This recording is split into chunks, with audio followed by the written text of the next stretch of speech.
Hello, everyone. Welcome to the Capital Intelligence Channel. Today, we're diving into a high-value explainer all about the invisible architects literally holding up the global financial system. Look, if you're serious about investing and really want to know how the markets operate beneath the surface, you absolutely have to understand market makers. Think of market makers kind of like the house in a casino. They aren't actually betting on the direction of an asset. Honestly, they couldn't care less if a stock or currency goes up or down. Their entire purpose is just to make sure that people can keep playing the game. Like this quote says, without them, global liquidity would simply disappear, and the whole engine of finance would grind to a halt. For any serious investor, grasping this dynamic is absolutely crucial, because these are the entities dictating the exact price you get and the speed of your execution. Okay, let's dive into this. Here is our executive summary of the market microstructure realities we'll be uncovering. First up, the engine of liquidity. Second, how market makers profit. Third, the interbank FX market. Fourth, navigating toxic order flow. Fifth, the high-frequency revolution. And finally, number 6, the future of liquidity. Section 1, the engine of liquidity. So to really grasp market mechanics, we've got to define what liquidity actually is first. Put simply, it's just the ease with which you can buy or sell an asset without totally crashing its price. It is the lifeblood of efficient, functioning markets. To see how this liquidity is actually created, let's compare a market maker to an ECN, or electronic communications network. An ECN is basically just a matchmaking service, right? It pairs natural buyers and sellers together, but it holds no inventory of its own. A market maker, on the other hand, maintains a continuous two-sided market. They actually hold inventory of the asset, quoting both a buy and a sell price at the exact same time, and taking on the real-world risk of holding that position. They're the ones stepping in to stabilize prices, even when all the natural buyers or sellers just completely vanish from the market. Section 2, how market makers profit.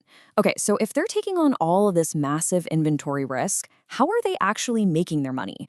Well, like I mentioned earlier, they don't care who wins the trade. They literally only care about facilitating the transaction itself.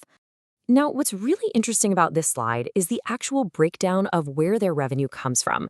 The lion's share, around 60 to 70%, comes straight from the bid-ask spread.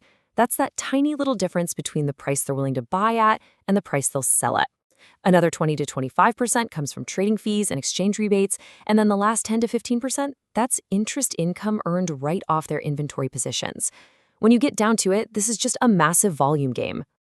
And to win a volume game today, you need unbelievable speed and scale. Right now, algorithmic trading handles roughly 85% of all market-making activities. This level of automation isn't just a nice-to-have, it's absolutely necessary. They have to execute massive, massive volumes of trades to make those tiny fractions of a penny on the spread actually profitable. Human reflexes, yeah, they just can't compete anymore. But it's not just about capturing the basic spread. Modern market-making giants, think Citadel Securities or Virtu Financial, they use some highly advanced revenue strategies. For instance, internalization. This is where they fill customer orders directly from their own huge inventory, capturing the full spread without ever routing the trade to a public exchange. They also lean heavily into payment for order flow, where brokerages route retail trades straight to them. And don't forget maker-taker exchange rebates, where exchanges actually pay them a fee just for providing liquidity to the order book. This multi-layered approach, that's how the real money is made. Section 3, the interbank FX market.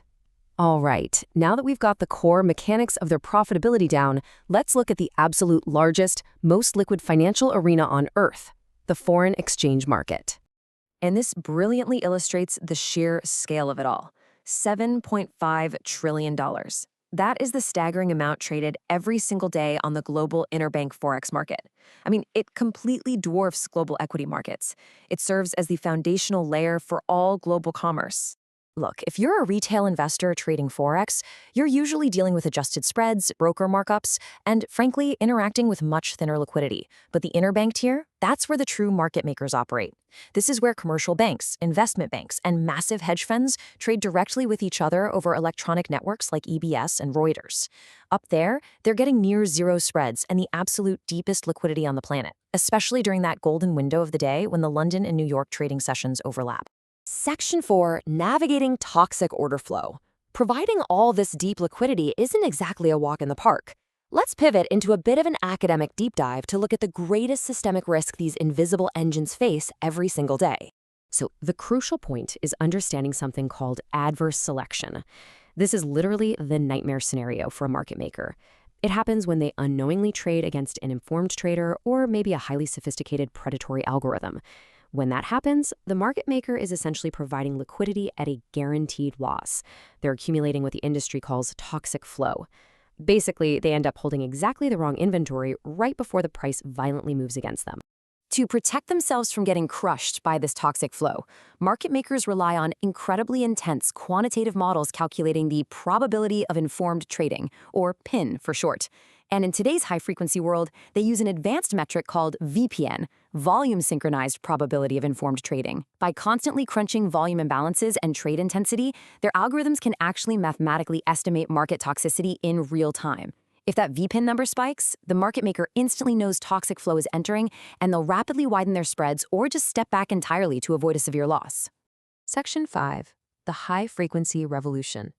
This absolute pressing necessity to avoid toxic flow while simultaneously processing insane transaction volumes has fundamentally restructured how market makers operate today. Modern market making is all about managing multidimensional risk in literal microseconds. They're using ultra-low latency infrastructure to guarantee they're always the fastest to react to new info. They deploy machine learning and predictive analytics to constantly forecast short-term price moves so they can shift their quotes preemptively. And in the options market, it gets even more complex with Greek hedging. Options market makers have to constantly buy or sell the underlying stock to stay delta neutral, meaning they aren't exposed to directional price swings, all while simultaneously managing crazy complex risk factors like gamma, which is price acceleration, and vega, which tracks volatility. It is just a nonstop, high-speed technological arms race.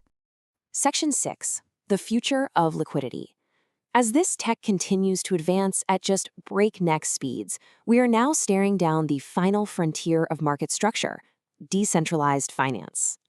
We are currently witnessing the rise of automated market makers, or AMMs, which are really driving this whole DeFi revolution. Platforms like Uniswap are actually attempting to replace human dealers and centralized electronic order books entirely. Instead of relying on a traditional institutional market maker, they use smart contracts, decentralized liquidity pools, and these constant product mathematical formulas to automatically determine prices and execute trades. It represents a radical shift in the very architecture of how liquidity gets provided. Let's move to and see how this builds across the whole chronological evolution of liquidity provision. For decades, we relied on human floor specialists literally shouting over each other in trading pits. In recent years, that shifted to electronic limit order books hosted on huge server racks. Today, we're firmly in the era of high-frequency algorithms dominating the entire landscape. And looking to the future, decentralized AMMs present a completely new, mathematically driven paradigm for how global finance might actually operate. As we wrap up this explainer, I want to leave you with a really profound question to chew on for your own serious investing journey. What happens to global liquidity when algorithms are the absolute only ones left making markets? Look, while they provide unprecedented microsecond efficiency during normal conditions, we really have to ask ourselves, is a fully automated lightning-fast financial system ultimately more robust, or is it inherently more fragile when extreme volatility hits? Think deeply about that the next time you hit the execute button on a trade. Thank you so much for joining me.